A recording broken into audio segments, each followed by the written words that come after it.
이 땅을 살아가면서 우리는 누군가를 초대하고 누군가와 교제하고 누군가와 기쁨을 누리게 되는 것을 볼 수 있습니다. 이러한 초대의 과정 가운데는 여러 가지 이유들이 있고 여러 가지 관계들이 있지만 크게 세 가지의 초청의 이유가 있는 것을 알 수 있습니다.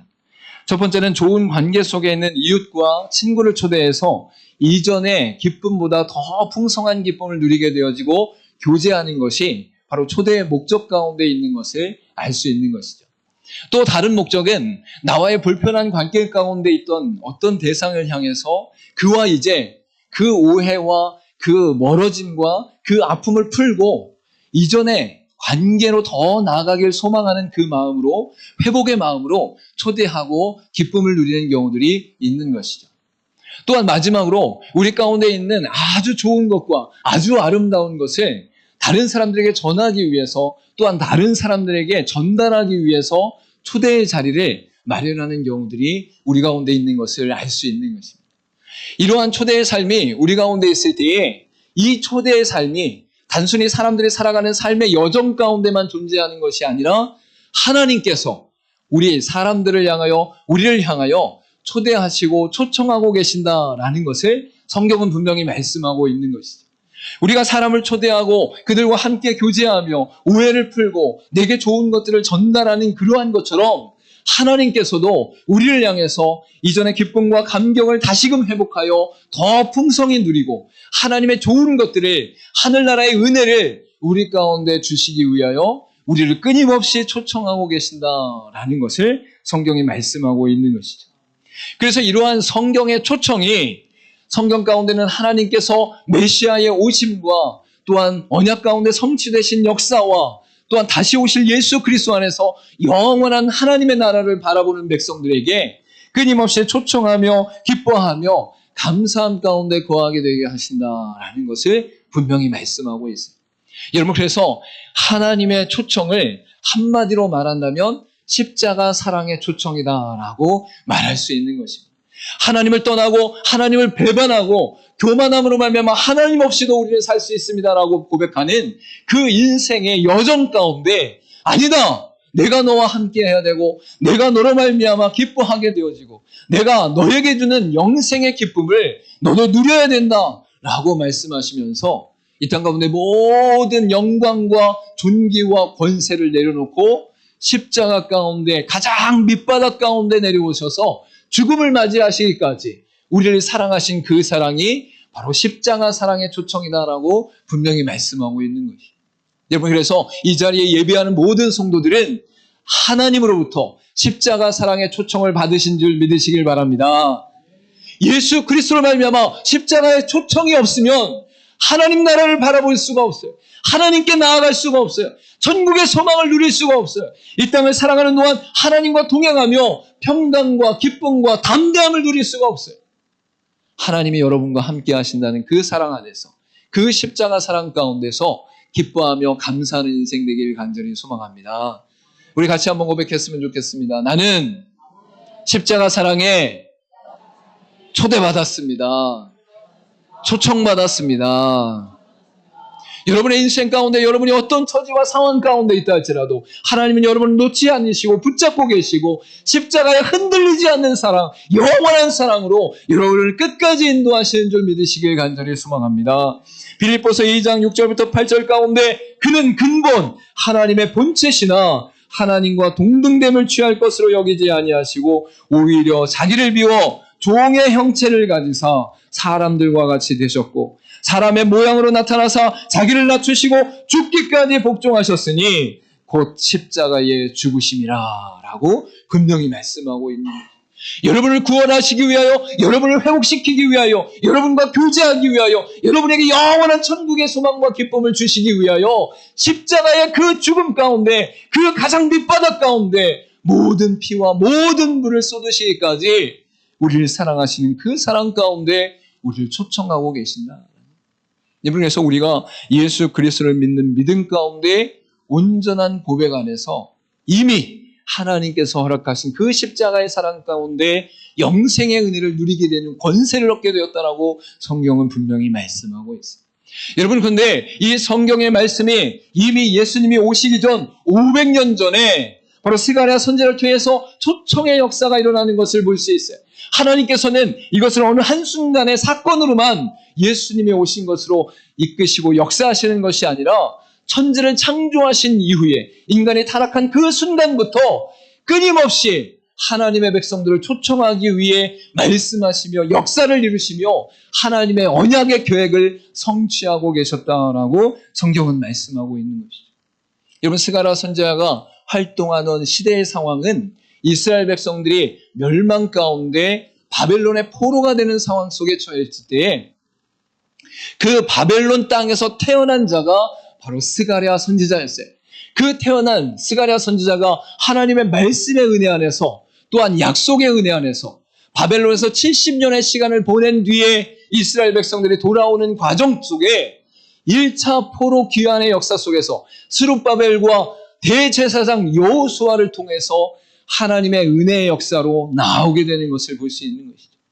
즉 이방 땅 가운데 나의 민족과 나의 땅과 나의 언어와 나의 문화 가운데 거하는 것이 아니라 타국에서 아무 소망과 희망이 없는 것 같은 그 세상 속에서 하나님께서 다시금 이스라엘 백성들을 회복시키시고 돌이키게 하시고 하나님 앞에 다시금 온전케 하시는 역사 속에 그가 태어났으며 1차 포로 귀환 때에 그들이 돌아오게 되었다라고 말씀하고 있는 거예요. 여러분, 근데 이 1차 포로 귀환 가운데 돌아올 때에 이 스가랴 선지자가 8개의 환상을 보여주는데 오늘 본문의 말씀이 바로 4번째의 환상 가운데 나타난 하나님의 약속과 하나님의 말씀이다라고 성경은 분명히 말씀하고 있는 것이죠. 그리고 이 환상을 통해서 이스라엘 백성들의 회복뿐만 아니라 하나님께서 모든 열방과 모든 민족 가운데 하나님의 초청의 역사를 약속하고 계신다라고 분명히 말씀하고 있는 것이죠. 여러분, 오늘 본문의 말씀 우리 같이 한번 읽어보도록 하겠습니다. 시작. 만군의 여호와가 말하노라. 그날에 너희가 각각 포도나무와 무화과나무 아래로 서로 초대하리라 하셨느니라. 아멘. 여러분, 여기서 그날이라는 것은 바로 구약 성경의 모든 언약이 성취되는 날, 구약 성경이 약속하신 메시아가 오시는 그날을 말씀하신 것과 동시에 영원한 천국의 소명 가운데 완전한 예수 그리스도의 재림 안에서 우리 가운데 허락되어진 하나님의 나라의 완성의 날을 말씀하고 있는 것이죠. 여러분, 근데 그날 가운데 나타난 이 포도나무와 무화과나무의 아래라는 것은 무엇이냐?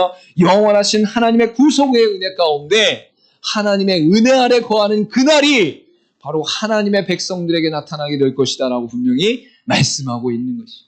그러니까 예수 그리스도의 십자가의 죽으심 가운데 예수 그리스도를 믿는 자들의 인생은 결국 포도나무와 무화과나무 아래에 있는 하나님의 은혜 아래에 거하는 하나님의 백성으로서 존재하게 된다라고 분명히 말씀하고 있는 것이죠. 그러면서 하나님께서 뭐라고 말씀하고 계세요? 그 아래로 서로 초대하리라. 서로 초대하리라. 할렐루야. 여러분, 초대할 때 우리가 막 차린 것도 없고 먹을 것도 없고 막 서로 싸우고 불편하고 걱정거리를 안고 있고 막 이런데 사람을 초대하지 않잖아요. 여러분, 기쁨이 넘치고 소망이 넘치고 생명력이 있으면 초대할 수밖에 없는 거예요. 이곳에 한번 와봐라. 이 기쁨을 한번 누려봐라. 이 천국의 소망을 한번 품어봐라. 이 땅을 살아가는 동안 우리는 길어야 100년의 인생을 살아가고 살아가는 여정 가운데 고난과 고통과 슬픔과 낙담과 절망 가운데 거하는 인생을 살아가는데 이 짧은 인생을 살아가는 여정을 뛰어넘어 하나님의 살아계심과 하나님의 역사하심과 하나님의 함께하심을 누려봐라 라고 선포하는 것이 바로 초대하는 자의 마음이라는 거예요. 여러분, 그러니까 여기서 서로 초대한다는 건 뭘 의미해요? 어떤 한 사람이 일방적으로 초대하는 것이 아니라 하나님의 이 은혜를 입은 자들이, 하나님의 은혜 가운데 거하는 자들이, 하나님의 은혜 안에서 기뻐하고 즐거워하는 자들이 서로 초대하는 거예요. 서로 초대. 할렐루야. 여러분, 오늘 이 자리가 서로 초대하는 자리인 줄 믿으시길 바랍니다. 그래서 교회 올 때에 우리 성도들의 얼굴을 보면 이분들이 오기 쓰여서 왔는지, 억지로 왔는지, 힘겨워 왔는지, 아니면 기쁨으로 나왔는지. 그런데 제가 찬양 연습하면서 간혹 이 입구에 들어오시는 성도님들의 얼굴을 보니까 전부 다 100% 기쁨으로 서로 초대하면서 막 하나님 앞에 나오는 거예요. 야, 오늘 하나님의 은혜 가운데 거하자. 오늘 하나님의 말씀 가운데 거하자. 하나님을 찬양하며 기뻐하며 또한 초대하는 자들과 서로 교제하고 즐거워하자. 할렐루야. 이 서로 초대하는 기쁨의 역사가 더드림교회 가운데, 앞으로의 모든 예배 가운데, 주일 예배 가운데 넘치게 될 줄 믿습니다. 이러한 역사의 고백 가운데 하나님께서 예수 그리스도의 오심에 대해서 더 구체적으로 드러내는 것은 바로 9절 말씀 가운데 나타남을 알 수 있어요. 만군의 여호와가 말하노라, 내가 너 여호수 앞에 세운 돌을 보라. 한 돌에 7눈이 있느니라. 내가 거기에 새길 것을 새기며 이 땅의 죄악을 하루에 제거하리라 라고 분명히 말씀하고 있는 것이죠. 여기서 말씀하고 있는 한 돌은 바로 모퉁이의 머릿돌 대신 예수 그리스도를 의미한다라는 것을 성경은 분명히 말씀하고 있어요. 그리고 그 돌에 있는 7눈은 바로 불꽃 같은 눈으로 우리를 살피시고 우리를 보호하시고 우리를 지키시는 하나님의 권능과 능력을, 또한 하나님의 통치를 말씀하고 있는 것이죠. 여러분, 그런데 이 돌과 7눈을 통해서 말씀하시는 것이 무엇입니까? 이 땅의 죄악을 하루에 제거하리라. 하루에 제거하리라. 여러분, 예수 그리스도께서 이 땅에 오셔서 십자가에 달려 죽으실 때에 단번에 하루에 영원토록 완전하게 구속하셨음을 믿으시길 간절히 소망합니다. 예수 그리스도께서 십자가에 달려 죽으실 때에 구약의 모든 언약을 감당하시고 짊어지시고 십자가에 죽으신 가운데 믿는 자들의 역사 가운데 구원의 역사를 이루시고 성령께서 모든 세대 가운데 이 예수 그리스도의 복음을 증거케 하시고 예수 그리스도의 복음을 적용케 하심으로 말미암아 어떠한 세대들 가운데도, 이전 세대든 지금 세대든 다음 세대든 모든 역사 속에 성령으로 적응케 하시는 역사가 일어나는 것을 볼 수 있는. 여러분, 그러니까 여기서 이 땅의 죄악을 하루에 제거하리라는 것은 이미 하나님께서 예수 그리스도를 통하여 영원하고 완전한 구원의 성취를 단번에 영원한 제사 가운데 이루셨다라는 것을 말씀하고 있는 것이죠. 여러분, 마태복음 21장 42절 말씀 가운데 이렇게 선포합니다. 예수께서 이르시되 너희가 성경의 건축자들이 버린 돌이 모퉁이의 머릿돌이 되었나니 이것은 주로 말미암아 된 것이요 우리 눈에 기이하도다 함을 읽어본 일이 없느냐라고 분명히 말씀하고 있는 것입니다. 즉 모퉁이의 머릿돌 대신 예수 그리스도께서 우리의 모든 구원의 역사를 이루셨다라고 분명히 말씀하고 있는 것이죠. 또한 요한계시록 5장 6절 가운데 이렇게 말씀합니다. 내가 또 보니 보좌와 내 생물과 장로들 사이에 한 어린 양이 서 있는데 일찍이 죽임당한 것 같더라. 그에게 7뿔과 7눈이 있으니 이 눈들은 온 땅에 보내심을 받은 하나님의 7영이더라 라고 분명히 말씀하고 있는, 어린 양 대신 예수 그리스도께서 죽으심 가운데 그의 권세와 그의 능력이 하나님으로부터 온전히 주어지게 되었는데 그에게 7뿔과 7눈이 있다라고 분명히 말씀하고 있는 거죠. 여러분, 그러니까 예수님이 오시기 전 500년 전에 스가랴 선지자를 통해서 말씀하신 예언의 선지자가, 예언의 메시아가 바로 예수 그리스도시다.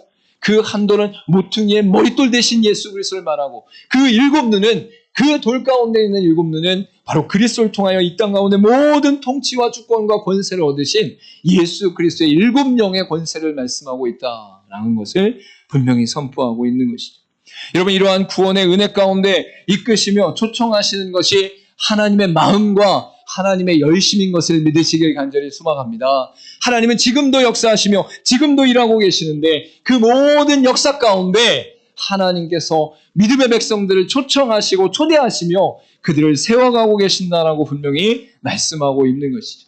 근데 오늘 본문의 말씀을 보니까 이 선지자 스가랴를 통해서 말씀하시는 그 대상이 있는데 바로 대제사장 여호수아가 하나님 앞에 서 있을 때에 천사와 사탄이 양쪽으로 서 있게 되어지고 사단이 그를 향해서 참혹하게 그를 신고하고 하나님 앞에 그의 흠들을 잡고 있는 것을 우리가 분명히 알 수 있어요. 그래서 더러운 옷에 입은 여호수아가 그의 모든 옷 가운데 바로 하나님 앞에서 온전히 서 있지 못한 상황이 나타나게 되는 것을 볼 수 있죠. 본장 1절 말씀 가운데 대제사장 여호수아는 여호와의 천사 앞에 섰고 사단은 그의 오른쪽에 서서 그를 대적하는 것을 여호와께서 내게 보이시니라라고 분명히 말씀하고 있어요. 여러분, 이곳 가운데는 예수 그리스도로 말미암아 십자가의 은혜 가운데 구원하시는 하나님의 놀라운 원리가 대제사장 여호수아를 통해서 보이신 환상 가운데 나타남을 알 수 있어요. 여러분, 그래서 이 대제사장이 하나님 앞에 서 있을 때에 그에게 나타난 것과 그에게 행하신 것과 그에게 보이신 것이 결국 우리 가운데 모든 민족과 열방 가운데 대표로 나타나고 있다라고 말씀하고 있는 것이죠. 그래서 구원의 초청 가운데는 이 세 가지의 원리가 있음을 발견할 수 있기를 간절히 소망합니다. 특별히 저와 여러분이 어떤 순간에 어떤 과정들을 통해서 하나님 앞에 초청받았다 할지라도 오늘 본문의 말씀 가운데 나타난 이 초청의 원리 가운데 여러분의 삶이 초청되었고 지금 진행 중에 있으며 또한 하나님 앞에서 더욱더 성장하고 성숙되어지는 여정 속에 하나님께 쓰임받는 역사로 나타난다라고 분명히 말씀하고 있는 것이죠.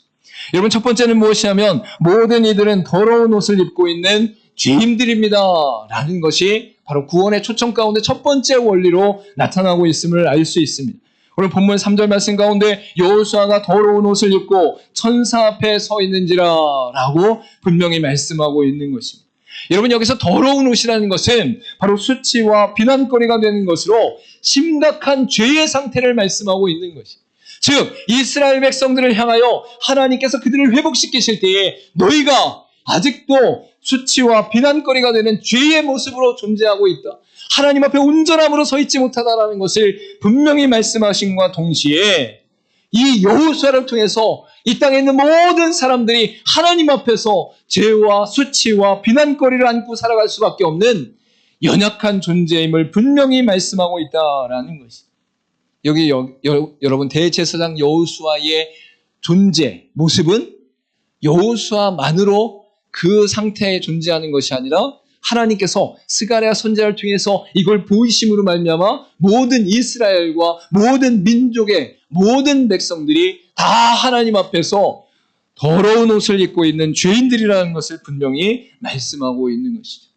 여러분, 여기서 죄인이라는 것은 세상에 도둑질을 하거나 물건을 훔치거나 사람을 죽이는 이러한 현상을 말하는 것이 아니라 그것은 죄로 말미암아 나타나는 현상, 죄악을 뜻하는 것이고 죄라는 존재는 하나님의 빛대심 가운데 거하지 못하고 하나님의 온전한 가운데 교제하지 못하고 하나님께서 부어주신 하나님의 놀라운 은혜를 누리지 못함으로 말미암아 우리가 죄를 지을 수밖에 없는 상태, 하나님과 단절된 상태를 바로 죄의 상태라고 분명히 말씀하고 있는 것이죠.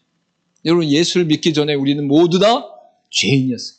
하나님을 알지 못했고 하나님 안에 거하지 못했고 하늘의 풍성한 은혜를 누리지 못한 인생이었기에 죄인이다라고 분명히 말씀하고 있는 것이죠. 여러분, 로마서 3장 10절과 12절에 이렇게 말씀합니다. 기록된 바 의인은 없나니 하나도 없으며 깨닫는 자도 없고 하나님을 찾는 자도 없고 다 치우쳐 함께 무익하게 되고 선을 행하는 자는 없나니 하나도 없도다라고 말씀하고 있죠. 여러분, 물론 사람과 사람 사이에는 선의 정도를 따질 수 있어요. 아, 내가 저기 도둑질한 사람보다는 좀 착하죠. 내가 저 감옥에 있는 사람보다는 좀 착하죠. 아유, 내가 살인한 사람보다는 착하죠. 여러분, 사람과 사람 사이의 그 선의 정도가 우리 사이에서는 요 정도라면 하나님과 우리 사이의 그 죄의 정도와 선의 정도와 의의 정도는 이만큼 차이 난다는 거예요. 상상할 수가 없다라는 거예요. 하나님의 선 앞에, 하나님의 빛 앞에, 하나님의 은혜 앞에, 하나님의 법 앞에, 공의 앞에 서 있을 수 있는 사람은 이 땅 가운데 단 한 사람도 없다라는 거예요. 여러분, 이 땅을 살아가는 동안 우리가 하나님 앞에 죄인인 것을 인정할 수 있기를 간절히 소망합니다. 스가랴 선지자를 통해서 예수 그리스도를 통한 구원의 역사 속에 구원의 초청의 기준이 첫 번째 무엇이냐? 모든 사람은 더러운 옷을 입고 있는 죄인들입니다 라는 것입니다. 두 번째로 나타난 이 스가랴 선지자에게 보이신 환상 가운데 나타난 구원 초청의 두 번째 원리는 더러운 옷을 벗기시고 아름다운 옷으로 입히신다라는 것입니다. 본문의 4절 말씀 가운데 여호와께서 자기 앞에 선자들에게 명령하사 그 더러운 옷을 벗기라 하시고 또 여호수아에게 이르시되 내가 내 죄악을 제거하여 버렸으니 내게 아름다운 옷을 입히리라 하시기로 라고 분명히 말씀하고 있는 것이죠.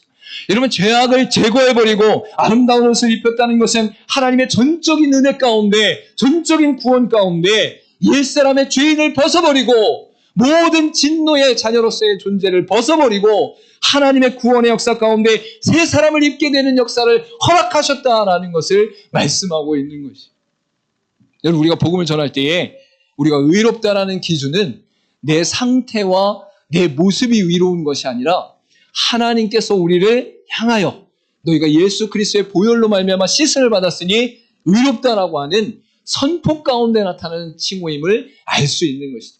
우리는 아직도 연약해요. 예수를 믿고 나서도 넘어져요. 예수 믿고 나서 죄의 유혹 가운데 있어요. 그러나 이러한 연약함과 이러한 부족함 속에서도 하나님의 사랑으로 말미암아 십자가의 죽으신 가운데 그 보혈로 말미암아 우리를 씻으셨으니 우리가 하나님 앞에 의로운 자가 되었습니다라고 고백하는 것이 믿음의 고백인 것이죠.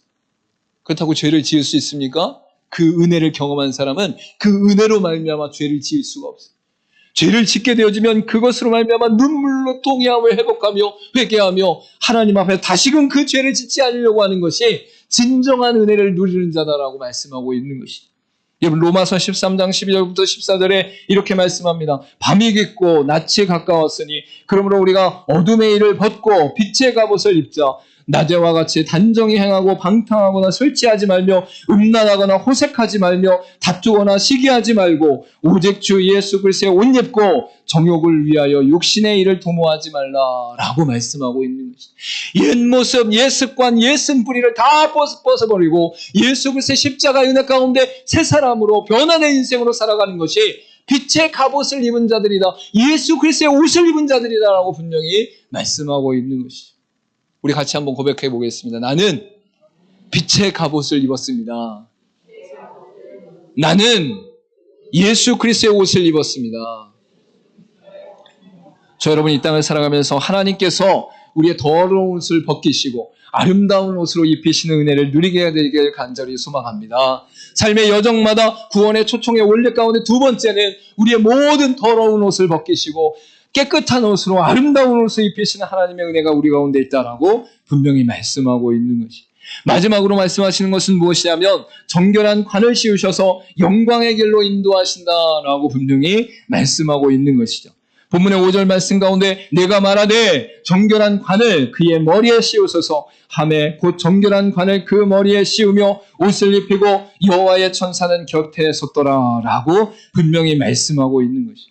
여러분, 죄사함을 받아 아름다운 옷을 입은 그리스도인에게는 하나님께서 그에 합당한 권세와 능력과 면류관을 허락하신다는 거예요.